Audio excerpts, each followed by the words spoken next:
as many people on here as possible. So let's see, I'm going to hit go live one more time. All right. If it's live, it's live. If it's not, it's not. Oh, I think Gabe is in Facebook jail. If you guys agree with me, if you think that Facebook finally put Gabe in Facebook jail, type in FB jail in the chat. I just want to see if it's just me that thinks that, or somebody else thinks that's possible. So mean. We're going to find out how much your audience loves you right now. Oh, look at that. I don't know. Come on. Love. Show look at that. Way to go, Mark.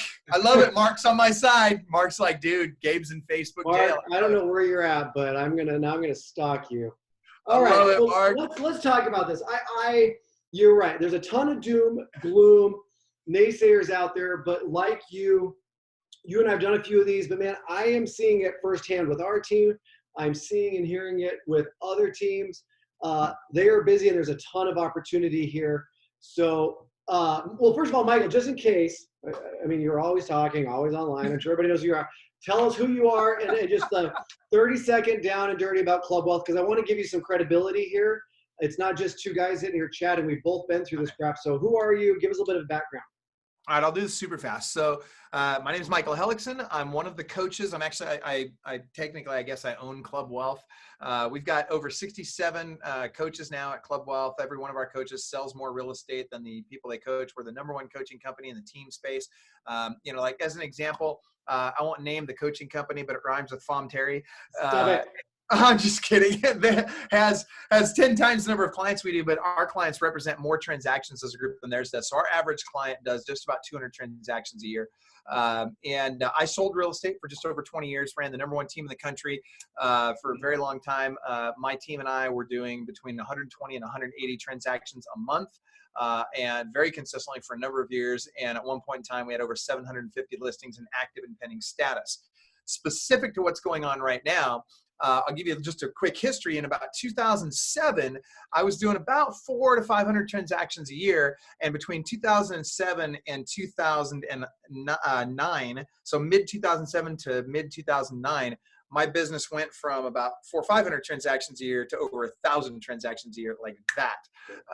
And that's the market you're coming into now. It's not going to be as bad as it was back then for most people, but it's going to create just as much, if not more, opportunity for smart people. Yeah. So what I want the takeaway, and similar, right? So I was growing and really started figuring out this whole team thing and growing team and going into starting a brokerage in the same time, really dialing in and ramping up lead gen in 07, 08, 09. I remember another broker from another company here local in Boise saying, you know what of steel trying to build a brokerage and open a new brokerage in today's market. But what we want to focus on right now is there's opportunity. You've seen it. I've seen it, and we're hearing it today. All right. And so what we want to focus on, guys, is right now people need a place to live. Right? It doesn't matter if you're up, down market, all of this. There's so many better indicators right now, and we're literally hearing it and seeing it. So I want to go in, and Michael, you have a ton of team leads, coaches that you're talking to. What are they doing? Because I'm seeing a lot of them that have this positive mindset. They're not going into this like, how am I going to survive or come out the other side? They're like, how am I going to thrive in this? How are we going to use this to grow, scale? And I don't, before I get a bunch of hate mail, this is not me being insensitive to what's going on in the market. It is our job, our duty to be here and answer questions and help people. The phones are ringing, emails, text messages. People have questions, and you are not a horrible person for being ready to answer those questions, right?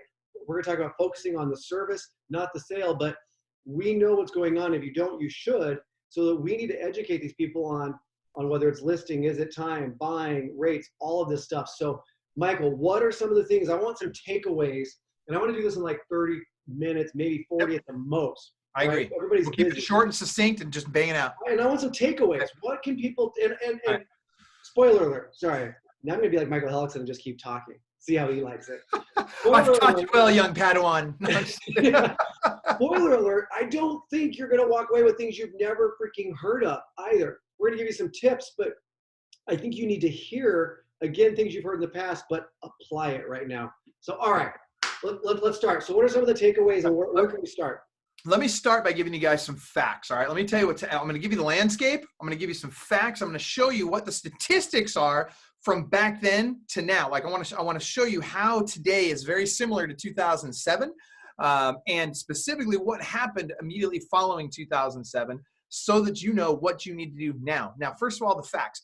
As an example, the ADA, the American Dental Association, announced a couple of days ago, they told every dentist in the United States to only perform emergency services for the next, I want to say they said 8 weeks. Now, that doesn't sound super significant, but I will tell you this. It's not like when the CDC makes a recommendation. When the CDC makes a recommendation, some people follow it, some people don't.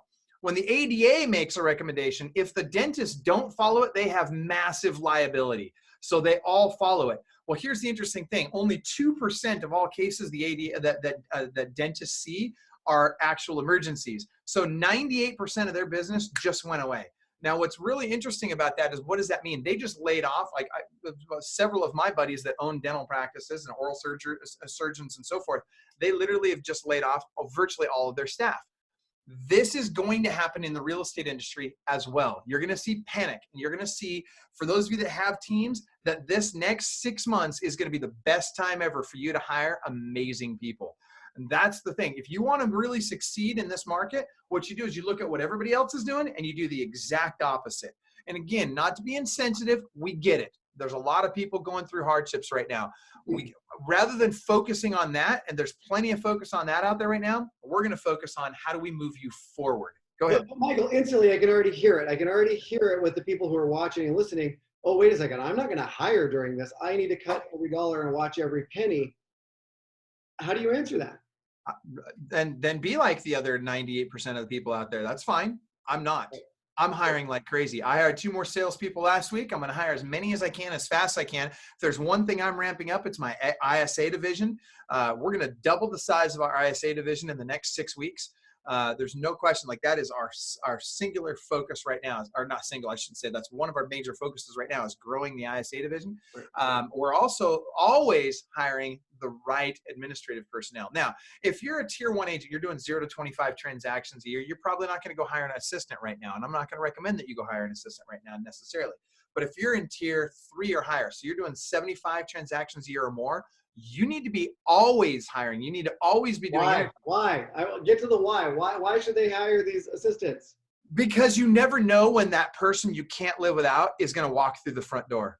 And that's who you're looking for. You're not just looking for somebody that's okay right now. You're looking for wicked, amazing, world-class talent that you can get at a huge discount right now. And let me tell you, it's out there, and it's going to be out there in force in the next 6 to 8 weeks.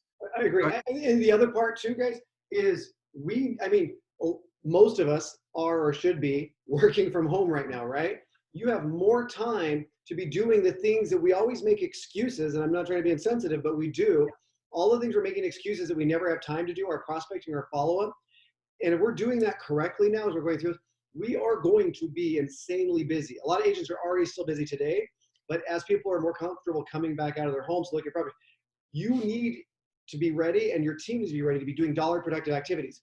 If you're sitting behind the desk and doing a lot of administrative stuff that's important, but it's not dollar productive, this is why you need this incredible talent I think that's going to be available. They're going to help you scale. You need to be doing the dollar productive activities now. That's and right. When everybody's ready to come back out, you cannot be the bottleneck of your business and the opportunity that lies ahead, because you're shuffling paperwork and all the crap that you don't like to do anyway and that you're not very good at doing.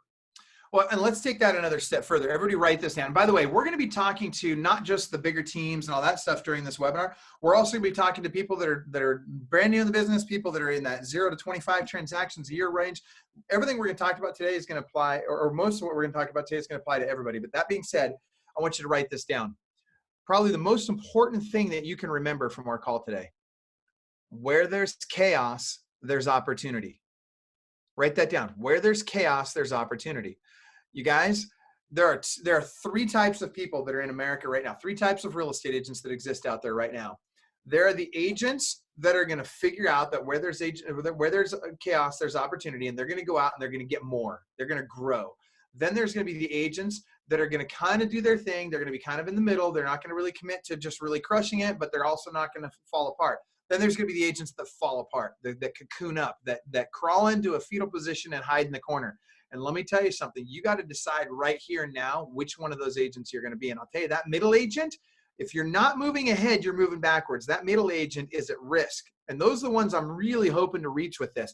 The ones that are on the far side of the spectrum where they're going to grasp that opportunity, they're going to go for the brass ring. Good for you. I'm excited that you're watching this. And I would guess that the majority of you are in that category because you're on this call right now. That said, I want to give you the numbers. Here's the numbers. So at the peak of the market, so I'm talking 2005 to 2007, at the peak of the market. June 2007. What's that? June, yeah, right. I know, literally, we know it's literally June 2007 is when it shut down. But the peak of the market, I'm going to tell you about number of transactions and number of agents. So from the peak of the market in 05 to 07 to the trough, right, the bottom of the market in 09, in 08 and 09. I'm sorry, 09 to 11. The number of transactions dropped by just 20%. Now, everybody's thinking it's doom and gloom and all of a sudden everything's going to just implode, blah, blah, blah. 20%? That's nothing. That's like a blip on the radar, right? That's not even a big deal. Here's another very interesting statistic. The number of agents in 05 to 07 versus the number of agents in 2009 to 2011 dropped by 26%. So with a little blip in the market, there was a greater blip in the number of agents. More agents dropped out than transactions dropped out. And what this tells us is that it was the bottom percentage of the agents that dropped out. But here's what's really interesting and what the numbers don't really fully tell, the story that they can't really fully tell. And that is that it wasn't just, you would assume that the average agent then would have actually done more business during that period of time. The average agent that just, write this down, stayed the course, right? Write those words down, stay the course. The average agent that did that, the average agent that stayed the course should have had more business. But the reality is the average agent, actually their business went down. Why? Because a handful of agents went out and they doubled down. They doubled down on the three things that you got to do every single day. They did not worry about what was happening. Instead, they figured out where the opportunity in the chaos was and they went after it with a vengeance. And that's who's going to succeed this time as well. Yeah, I agree. I mean, and I think there's a ton of opportunity right now for teams to grow. We've been asking, all right, we the real estate industry has been asking, man, when are we going to have an adjustment to where a lot of the part-timers are bailing out that are just eating away, and when there's thousands and thousands and thousands of part-timers across the market, they're eating part of the market share. I mean, the time is coming, and I think we are going to see a lot of those people go. If you're an agent in the middle, I mean, everybody's like, oh, you only talk to team leads, you're telling how to grow. No, I want this message to be loud and clear. I don't care if you're a team lead or a member on a team. I don't think one's better than the other. One takes more risk, one gets more reward. But moving to a team or growing your team, they're both great moves, right? So you're wanting to look, how do I thrive in this? There are a lot of agents that have done well, fantastic agents that just need the opportunity to really just blossom. Man, you should be talking to the team leads and the teams in your area. This is a great opportunity because they're ramping up. One of the things we want to talk about is internet traffic has skyrocketed. Oh my gosh, it's insane right now. Everybody's home, right? Yeah. And if you don't want to take the risk and the liability of the systems, I mean, we have to have our system. This is not a Firepoint plug. This is just you got to run your business. Have your systems in place right now because everybody's online. We're seeing them, whether they're coming through Facebook or PPC, huge numbers coming up. And I hate to tell you, and you probably saw this, hold your thought, when people are concerned and worried, they don't typically call their friend to help them out and answer questions, right? They're just nervous. They don't want people to know they're embarrassed. You lost a job, or even though it has nothing, it's completely out of their control. They're reaching out to strangers because it's easier. So the teams are going to thrive through this. So either grow and use that as an opportunity if you are a team. If you're an agent not wanting to take on that liability, that's perfectly fine and understandable. Get on a team because they are going to feed you and give you so much opportunity. Dude, I freaking love you for saying this. And it just dawned on me. Everybody watching this right now has Firepoint, right? No. Oh, they don't? No, I don't think so. Oh, dang it. You should. Okay, because I was going to say, let me just talk to those that do for just a second. Because those of you that do have it have a massive advantage right now. Because you have it, it's in place, and now you can use that to attract people from teams that are cutting back on things like technology and leads and coaching and all the things that they need to have. A lot of these people are cutting back on that because they're afraid, they're scared, they're being reactionary instead of reacting, they are, what's the word I'm looking for? Sorry, I was answering a question somebody typed in. What's that? Sorry, I was answering a question somebody typed in, so I missed Oh, it. gotcha. Okay. So that being said, let's say that I'm not a team member right now, and I'm Perfect. not. So that's the question. Are you only talking to teams? What if you're solo? Let's talk to Marcia. Okay, Sorry, smoke alarm. so let's talk to solo agents just for a moment. Okay. Yeah. First of all, for you solo agents, and particularly those that are doing 0 to 25 transactions a year right now, there are 3 things that you have got to double down on right now. You ready for this? And they're the 3 core things you got to do all the time. It's very simple: lead generation, lead follow-up, and lead conversion. If you'll double down on those 3 things right now, if you'll get really, really serious about those 3 things right now, like if you were saying, okay, I'm going to set 1 appointment a day before, you should be setting your commitment to setting 2 appointments per day right now. Right. Last week was the busiest week a lot of our clients have seen. I had a tier 1 agent last year. Her name was Virginia Corbett. Last year, she did fewer than 25 transactions. Last week, she listed 8 houses. Last week. Why is that? Because while everybody else is freaking out, she's out there doubling down and working twice as hard, because she knows that those that do right now, they're going to set themselves up for massive success down the road. Now, Gabe, you were talking about team members and the opportunity. Can I add real quick to that one? That individual agent, 100% right. The lead gen, lead follow, lead conversion. Again, I think a lot of people on this do already have Firepoint. I agree. If you don't, I don't care if it's Firepoint or if it's something else. I'm talking to you solo agents right now. If you don't believe you can go out and afford to hire a full-time assistant or help or admin, your systems are your first-time assistant, right? You have got to get your you-know-what in gear and get organized. That's right. You have an opportunity to be talking to people and stay on top of them. Your systems are going to be doing automatic notifications, letting them know, that you've seen that they've come in or asked a question on a property, or your workflow staying in front of them, your property alerts so that they're on your website and not somebody else's website. So one of the things you have to do to not just get through this, but thrive through this, get your systems in place. And I mean, I'll cover this up the rest of the time if I have to. I don't care if it's mine, get something. All right, get something and get it in place and use it, because you are at more risk, I think, than anybody else, because you're trying to do it all. So get your systems in place. And that doesn't just mean sign up and give us a freaking credit card. Whoever you do, sit down, implement it.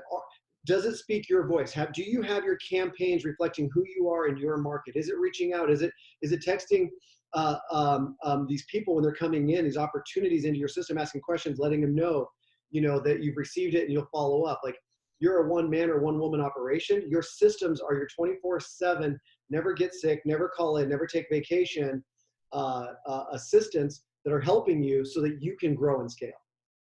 Yeah, let's talk about that. So what is it that separates people like me and from people that struggle in markets like this? We know how to scale, and where scaling starts, write this down. And whether you're a solo agent or you have a team or you're on a team, you all can take advantage of the 3 things I'm going to tell you right now. Write these down.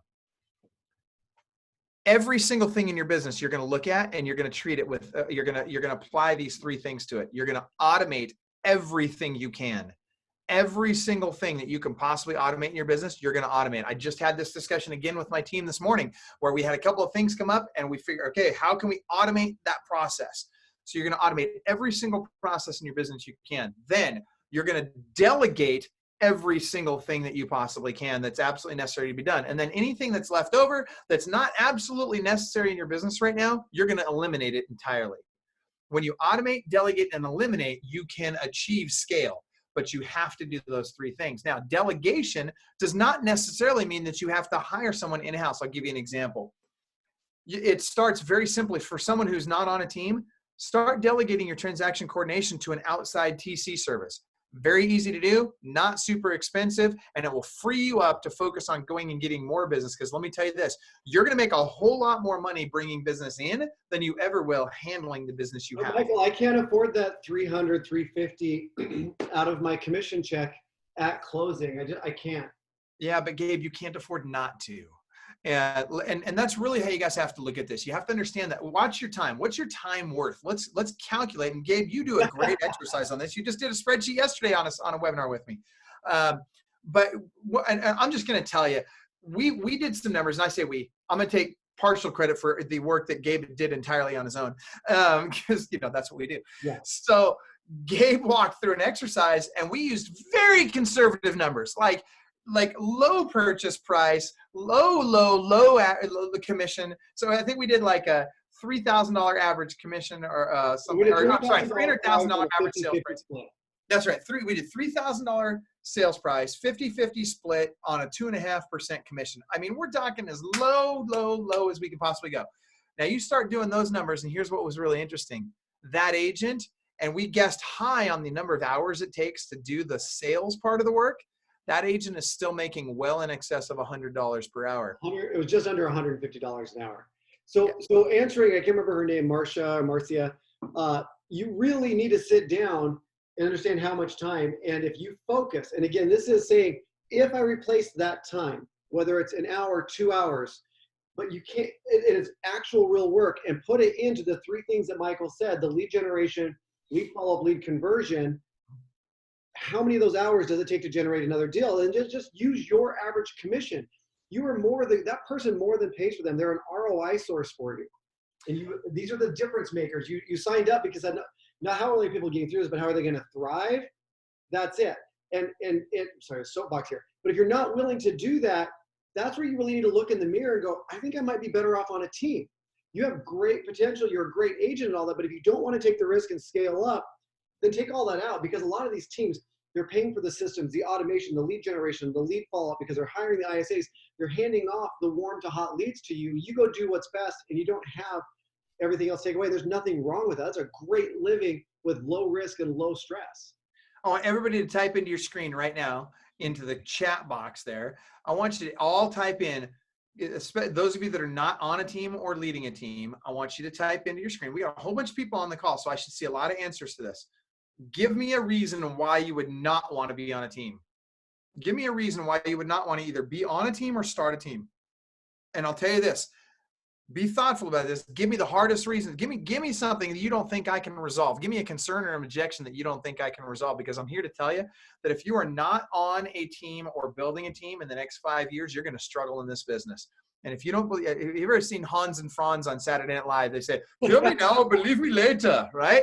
So I'm here to tell you, I've been through this multiple times. I've been in this industry for as long as anybody you know, probably, and I've had wicked success. And I'll tell you why. It's because I understand the value of teams. Now watch this. Okay, Melissa says low splits. Yep. Okay, watch this.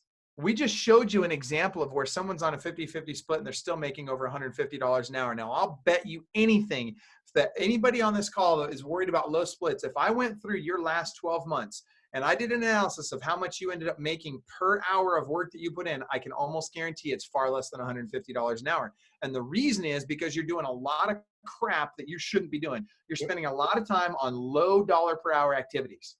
Go ahead, Gabe. So not only that, we look at, well, if I'm on a team, it's a 50-50 split. And if I go on my own, I'm at 80-20 or 70-30, or I don't even care what it is. You're not factoring in, first of all, what is being paid for you, the lead generation, the lead follow, the lead conversion, the handing off of warm leads. And I'm not saying it's for everybody, right? But if you're also concerned how you're going to do this, this is what teams are taking off your plate. They're doing all of this for you. So if you're thinking low splits, you also need to factor, if I'm going to do this on my own and get to a point, what is coming out of my pocket for my systems, my lead generation, my lead follow-up? And going through this for 17 years now, if you think, okay, well, it's all sphere and referral, I hate to break it to you, if you didn't go through this the last time, you will start getting less deals from your sphere and past clients because of embarrassment or whatever, whether it's their fault or not.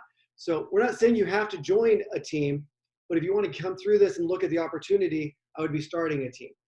Okay. You're going to quickly realize, and I could pull up several people that I have had on my teams that are now running their own teams, and I'm grateful that they are. Yeah. And then they're finally like, holy crap, now I get it. Now I get it.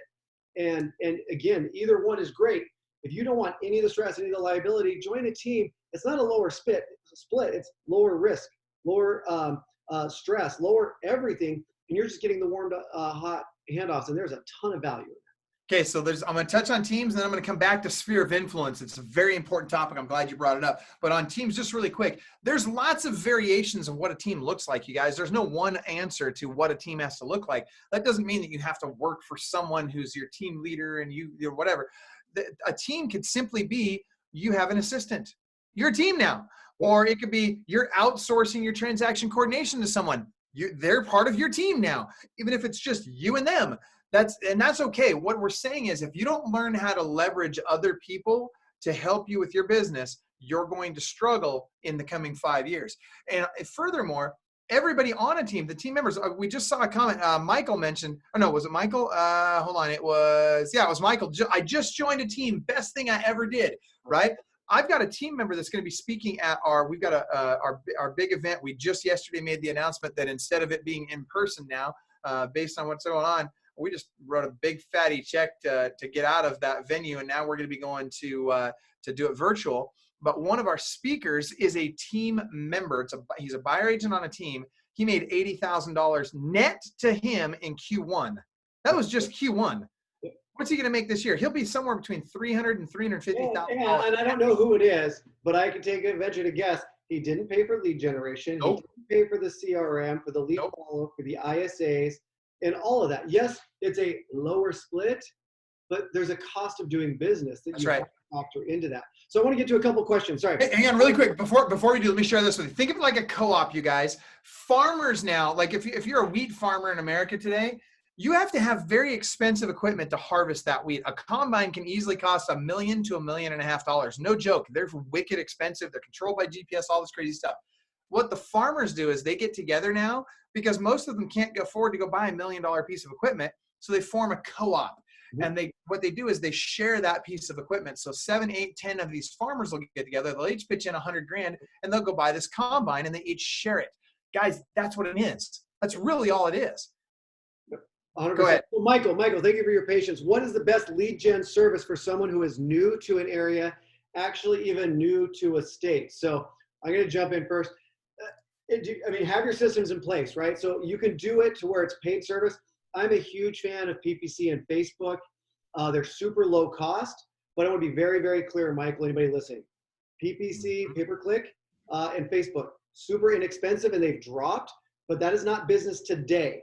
All right, because they're early in the process. It is business down the road. You're filling that funnel because they're Googling things like homes for sale in Boise or whatever it is. They're starting to think about it. All right, you want closer business today. Sign calls, I'm a huge fan of it. I don't know if people are out driving now, but internet, if you have your systems in place, what's great right now because everybody's online, they're asking questions on property, right? They can fill in their information. These are more hand raisers, right? That's inbound. So also things like love them or hate them. I don't want hate mail. I'm answering the question. Realtor.com. Anytime somebody's raising their hand and asking a question, answer those right away. Man, I would, if you're in a brokerage right now and you're looking for lead gen opportunities, I would be asking people because there's a ton of activity. Hey, do you have any inbound questions or emails coming that you don't have time to answer? I'd gladly pay you a referral on it. Right? Open houses are different right now, but we have agents that are doing virtual open houses where they're going and they're putting ads, whether it's on Facebook or whatever, saying, let me know if you want a tour. I'll walk through with you, answer questions, zoom in certain areas, get creative. But if you're willing to pay for it right now, massive opportunity, Google PPC, AdWords, and Facebook. And Facebook, if you have your systems in place, it's super inexpensive. Ask agents right now. Tom had somebody even asking yesterday, hey, can I advertise this property to find buyers? Of course you can. Ask permission, take properties, throw them on Facebook, social media, drive them back to your website to get that lead capture. All right, that's free. It's just your time, which does have a value to it, but time block it. You're doing that already. It's easy lead gen and then do the follow-up. So I couldn't agree more. You guys have to understand the cash conversion cycle of a lead. And this is something Gabe knows very, very well. And it's something that Firepoint does a really nice job of helping you understand. And by the way, I'm not getting paid to pitch Firepoint. You guys, and Gabe's probably like, yeah, okay, enough about Firepoint. But the fact of the matter is I freaking love it. And one of the reasons I love it is because the Firepoint helps you identify the cash conversion cycle of a lead. And what that means is if I get a lead today, how soon do I get money from that lead? How soon do I get return on that investment? And every lead choice is different. That's what we want to show you, right? It's all about the client's journey. Where are they and how long does it take to get it back? So if you're going to ramp up advertising, and if you don't know it, shoot me a message. You can find me on Facebook. I'll help you understand the conversion cycle, because every lead source is a little bit different on what that typical conversion cycle is. That's right. And while you're doing that, really quick, so to Gabe's point, internet leads are, and specifically Facebook leads and pay-per-click leads are going to take longer to convert. They're going to be 16 to 18 months oftentimes, maybe even longer.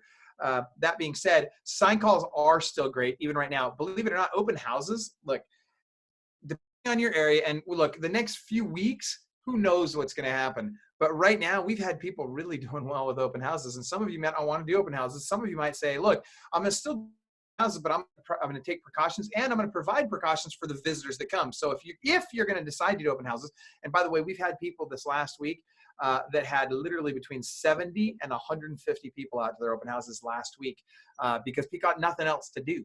And so now what's happening is they're marketing these open houses in a way that says, hey, look, we will have hand sanitizer available for you. We've done everything we can to decontaminate the house. We're ensuring that the safety by wiping everything down with Clorox wipes. We're only allowing X number of people into the house at the same time.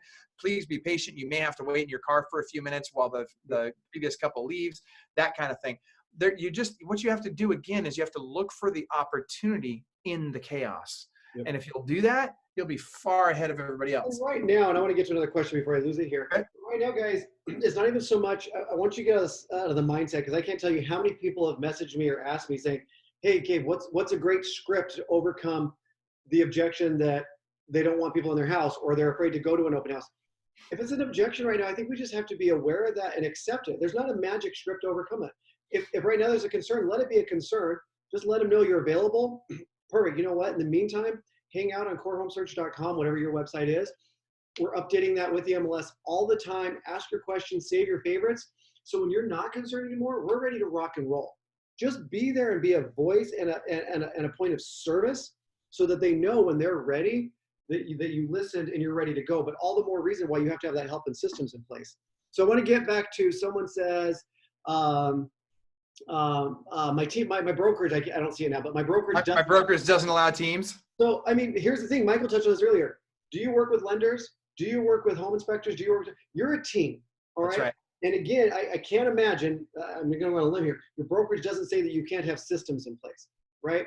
And you need to own yourself. If you're the one generating the leads, if you're the one writing the check, taking out your credit card, putting all the money into this, you need to own your database. All right, own your systems, own your tools. I can't imagine any brokerage out there is going to say you can't own your CRM or your lead gen leads that you're doing, so that you're doing the follow-up. All right, all the more reason, if you can't add a buyer's agent and all that, which I've never heard of, quite honestly, all the more reason why your systems have to be your full-time assistant and your team. I would say this too, Carmen, if you would like to, you put me on the phone with your broker, I'll have a conversation with them. And by the end of that call, I'll do a 55-minute call with them personally. By the end of that call, I'll tell you this, they'll be willing to have teams in their brokerage by the time I get done. You and I both chatted about this. I've been saying for a couple of years that I think by 2025, majority, you're either going to be on a team or running a team. And it might even be sooner now. I'm not sure. Teams are the future. It's easier to win listings, compete with buyers. They're leveraging their time, their skills, ISAs, marketing money, systems, everything. Dude, do you think the coronavirus is spreading fast? Think about teams. You want to talk about spreading fast. Well, it's crazy. Yeah, it's just they're growing. So, okay. All right. And Carmen, please do. Carmen, I'll give you my number to reach out to me later. She's going to take you up on it. Yeah, I'll happily talk with your broker. No joke. I really will. Yeah. Because I'm passionate about it, because here's the deal. I'm here to help you guys. And I can speak for Gabe on this too. We both are. Dude, we want you guys, let me rephrase. We need you guys to succeed. We need this industry to stand on its own 2 feet. We need to not allow others outside interests to take control of our industry. So we're very passionate about helping people like you succeed. We need you to be around so that we have customers down the road. That's the only way we're going to stay in business, is for you to be successful. I agree 100%. And I don't care if that means you're coaching with or without Club Wealth, using or not using Firepoint, but I think in today, there's a perfect example. Having a mentor, having somebody to help you is fantastic. I mean, two of the things we haven't even got to really, some of my takeaways, and one of them is having some coaching. And again, I love Club Wealth and Mike, and I love that all their coaches are agents. who are still in production and they're coaching people who are doing less. Get some mentors, get a coach, get systems in place. And if we can help, you're 100% right. I would love to jump on a call wherever we can help you guys, because when the industry is doing better, we're providing service and we're keeping sales going, we all win. And I don't care. I have jumped on, I mean, you know, Garrett here local, there's a ton of teams here local. I will jump on with any team here in my market and help them in their systems, whether it's our system, Firepoint. You have. I have, no, 100%. Yeah. Oh yeah. Oh yeah. Speaking of Garrett specifically. There's enough business for everyone, guys. There's plenty to go around. Let's just raise the bar. That's right. Let's talk about SOI for a minute. You mentioned SOI and the concerns around SOI. Guys, I want to share something with you. This is very important. 6 years ago, the average agent got 61% of their business from their sphere of influence. 6 years ago. That number, 4 years later, had dropped to below 40%, or excuse me, to 41%. Last year, so in 2019, we don't have the official number yet back from the National Association of Realtors, but we're being told that it's under 40%. And by the way, when the market crashed in 2007, in June of 2007, I won't mention the name, but a very well-known coaching company out there who I have a lot of respect for, you know, and it rhymes with Fry and Buffini. So I don't know. Anyway, great guy, but almost went out of business, right? Had a great business and is a smart guy, runs a good business. Why did he almost go out of business? Because his clients were so dependent on referrals. That was their only business model, was referral, referral, referral. And what happens in a recession, what happens when the market falls apart is people and people start losing their homes. And mark my words, the number of short sales and foreclosures is going to go up, and it's going to go up soon. Now, is it going to be like it was in 07 through 2011? No, probably not, because we don't have all the underlying issues involved. But you are going to see a bump in these things, because there are people that are living paycheck to paycheck that are not going to be able to make their mortgage this month or next month or whatever. Guess what? Those people are not going to reach out to their friends and say, "Hey, Gabe, I'm about to lose my house in foreclosure if I don't get it sold right away. Do you have a real estate agent you could refer me to?" Said no one ever. Instead, what they do is they find an agent some other way, and they secretly have the conversation. And then when you put it on the market, they say something like, "Hey, could you do me a favor and not put a sign up, because I don't want my neighbors to know I'm losing my house." Anybody, and type it in. If you remember that, type in, "I remember that." We saw that and heard that all the time. If you're a buyer's agent, there's no sign. "Well, the seller asked me not to." There's reasons. I want to challenge that a little bit. I want to challenge the mindset. I agree 100%. I think though we have more indicators right now going in. It's not going to be as bad as it was, but we are going to see it. I truly believe that. Mm-hmm. This is another step though. If you want to get through this and thrive and be above, standing in front of your people right now, you should be going through your last 3, 4, 5, 6 years of past sales. And if it's not a phone call, I think that's the best. Man, a video freaking email. "Hey, Michael, Gabe here over Core Group. It's been years. I hope you're well. Crazy times. Just so you know, any questions, concerns, I'm here just to talk and answer and ease any thoughts. Sometimes you just need a friendly face and voice." Something short and sweet. I think that we can help curve that, but I agree. Not as many people are going to go out, but it is our job to still be present and let them know that we're not trying to set an appointment. We're just here to provide service and answer questions. Okay, so you're on such a great track here. I want you guys to write this word down. Grab your pens, write this down. Is it Gabe? It's definitely not Gabe. Write this word down. Education. Now, there's two ways I want you to look at education. Two things that are very important right now. Number one, you need to get educated. And then you need to be the one who educates your clients or potential clients. Think about that. This is very important. One of the things that I did, oh, look, Sarah Sassanil's on. I didn't see him earlier, Sarah. I'm glad you're here. But let me share this with you. One of the things that I did that worked very, very well for me in the last shift is I spent loads of time, effort, and energy educating other people.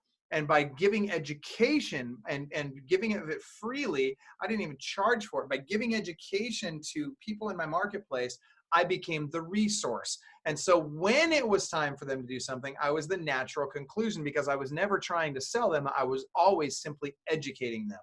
And so Sarah, as a Club Wealth coaching client and a Firepoint user, so she's saying, "I would love another caller or a small group teaching us about how to handle short sales or REOs to prepare for that. I handle traditional sales and I need help navigating and getting educated for that market." So two things. Three things. One, yes, We're coming out with more of that. 2, we actually have a book coming out. So Gabe will recognize these names. I'm co-authoring a book right now with Long Doan, Tim Ray, who are both Club Wealth coaches, and Jesse Zagorski. That book should come out in hopefully the next 3 to 4 months maximum. And it is literally on REO and institutional sales. So it's absolutely that. That said, in the meantime, here's what I would suggest. What you need to do is you need to start looking for opportunities to educate people on what is likely to happen if they go into default, and understand. I'll just give you some keys right now. Number 1, their house is not going to get foreclosed on right away. Number 2, the banks don't want to foreclose on people. The banks want you to get positive. Now, they want, in other words, they want to get you paying. It looks bad for them to have bad debt on their books. They've been through this before, and they have processes now in place that they did not have back in 2007. So it's a much smoother transition, and you're much more likely to be able to get a loan modification. Number 3, short sales are almost always a better alternative than a foreclosure. So whenever possible, if someone absolutely has to sell, first of all, try and keep them in there. But if they absolutely must sell no matter what, then help them do a short sale. It's far better than a foreclosure. Sorry, go ahead. And just on the education thing, and I mean, that's a whole nother topic and series here. Marta, I have an assistant, and the company that I have gives me leads, and I also produce my own leads doing first-time homebuyer seminars that you teach. Fantastic. Love it. Another great lead source. Advice on that, though. And maybe you're doing this, maybe you're not. I've seen a lot of people do the seminars, and then they're using those to try and set the appointment, the buyer consult. Get those in your system. If you're teaching these, this is where you can automate something. Get them in your system. And now every week or whatever that time frame is, another tip for first-time home buyers is going out to them. This is a great source of, you're doing lead gen and then automating part of that lead follow-up and lead conversion, so your systems are working for you. So I love that you're out there doing that, teaching it. And if you're not taking it to that next level and doing the continuing education with those first-time home buyers, get them in your system, set it once, and it works for you. And it's a way of just keeping an automated touch. Not saying you never have to personally reach out again, but it's a great example of lead gen with an opportunity to automate a lot of your follow-up. Yeah, that's the thing. So what you're now doing is you're giving them lots of little touches over a long period of time instead of vomiting on them all at once, right? Yeah. Well, I've seen a lot of agents do these classes, and they're like, okay, we'll sign in, and then they're hoping to set a bunch of buyer consults, take the super low-hanging fruit, and then not do the follow-up. That's a fantastic way of having your systems work for you. So let's write this down. Write this down, everybody. And it's cliche, but it's so true. It's still not Gabe. Definitely don't write that down. All right, write this down. The fortune is in the follow-up. Let me tell you something. One of the things that in all markets, I don't care if it's a rising market, a contracting market, a stagnant market, it doesn't matter. In all markets, the single most important thing you can do is lead follow-up. That's it. You've got to follow up with your leads on a consistent basis. Gabe and I both subscribe to the Club Wealth Rule of 3. I'm just kidding. I don't know. We can debate that later. But here, what I will say this: we both subscribe to the Rule of 3, which is when you get a lead, first and foremost, you have to be on that lead right away. Within 30 seconds is the general rule. You've got 30 seconds from. Go ahead. ASAP, right. Yeah. Don't wait 5 minutes. If you wait 5 minutes, they've already talked to 4 agents. There's no such thing as exclusive leads out there anymore because they're clicking on all kinds of different stuff. The second thing that you've got to do is with this rule of 3 is you're going to contact them 3 times a day for the first 3 days, 3 times a week for the next 3 weeks, and 3 times a month for the next 3 months. It's unsophisticated, but it works. And everybody's rolling their eyes, guys. And a lot of that, there's personal touches in there, but a lot of that also, if you have the right systems in place, some of those touches are automated, and it's whether it's property alerts or text messages, but it's not that much. It's to make initial contact. Funny story on this. We're going to have to wrap up here in a second. Yeah. But funny story on that. I was just chatting with another team lead, and we were talking. He's like, look at this. And he showed me 2 different new lead opportunities that came in from PPC. Both I think one was 2 minutes, 2.5 minutes, and the other one was like 4 minutes. But they were both less than 5. Both people answered like, oh, I've already heard from somebody else. So we don't know if they registered on our site first or second, but it were both. Everything we're seeing is agents, for the most part, are working with the first agent that they have a conversation with. And both okay, let me give you evidence of that. And they missed out on the opportunity. So the rule of 3 real quick. Yeah. Okay, so again, just to be clear, this is to make initial contact, and then you set up your follow-up after that. Yes. 3 times a day for 3 days, 3 times a week for 3 weeks, 3 times a month for 3 months. All right? Okay. Now, Gabe, go ahead. I want to share the statistic because you're, first of all, on the follow-up piece, you're 100% correct now, but let's talk about the statistics behind the like we're talking about sphere of influence, right? Why is it that the numbers are down so low on sphere of influence and they tank even further in a recessive market? It's because right now, and in the last 5 years, the biggest factor has been online, right? Because 98, write this down, 98% of all buyers are, I'm sorry, 92, not 98, 92% of all buyers are starting their search online. Of those, 72% are working with the first agent they came in contact with. And if you don't believe this, by the way, these are National Association of Realtor statistics, but if you don't believe me on this, ask yourself this. Have you ever done a transaction where you thought, how in the world did that poor client get there, that seller or that buyer get stuck with that knucklehead agent? Why would anybody pick that guy as their agent? Have you ever thought that? Let me tell you. That's why, because they work with the first person they come in contact with. Make that you. 100%. And actually we have, I think everybody on here is, we have your email address. If not, I've actually put together a PDF with some of Michael's scripts in there, some of mine and all that. So I think we have all your emails, but not, just in case, go ahead and type in your email address in there. I'll email you the Rule 3, which breaks it down a little bit more. So we'll get that sent to you with everything. So, all right, Michael, we're already 48 minutes in, jumping into another one. I just want to get real with everybody really, really quick. So we kind of covered a lot of just general stuff we've heard, some that they haven't. Give us kind of a closing like takeaway from, and I want to really focus on just what we kind of were like, not just getting through this, not just surviving this, but coming out and having that 2020 vision, looking back going, damn, I'm glad that I did that. It changed my business. Put you on the spot. No. I just, there's a couple that I want to share. I'm trying to think of, if I can only share one of them, which one would I share? For me, I've always looked at in every market like this, I look at what is everybody else doing and I do the exact opposite. Because the fact of the matter is most people in the marketplace right now are going to be talking about the doom and gloom. Most people in the marketplace right now are going to be finding excuses, reasons why they can't do the things that they know are going to bring them success. You need to be the exact opposite. You need to lead by example, whether you have a team or not. Your clients need leadership. Your clients are looking to you, whether you realize it or not, for leadership. Lead by example. Run your business in a positive manner with no fear. Be fearless in the pursuit of what you need to accomplish to be successful. Now watch this. It's like being on that airplane. When the airplane starts going down and the oxygen masks pop down from the ceiling, what do they tell you to do? You put your oxygen mask on first before you put your kid's oxygen mask on, because you're not able to help that kid if you're passed out on the floor. The same applies here. You need to put your house in order first. You need to take care of your business first. You need to be successful. Your clients need you to be successful because they need you to be in a position to be able to help them going forward, not just with their real estate needs, but with other things as well. Just in general, they need you to be there for them. In order to be there for them, you have to be solvent. Don't be part of the problem, be part of the solution. Yep. I love it. So it's so funny. So he didn't know I was going to ask him that. And I already kind of knew what I wanted to talk about. And it's similar. I'm already hearing so much fear from agents. Like, I can't reach out right now. I don't want to look like I'm trying to capitalize on people's fear.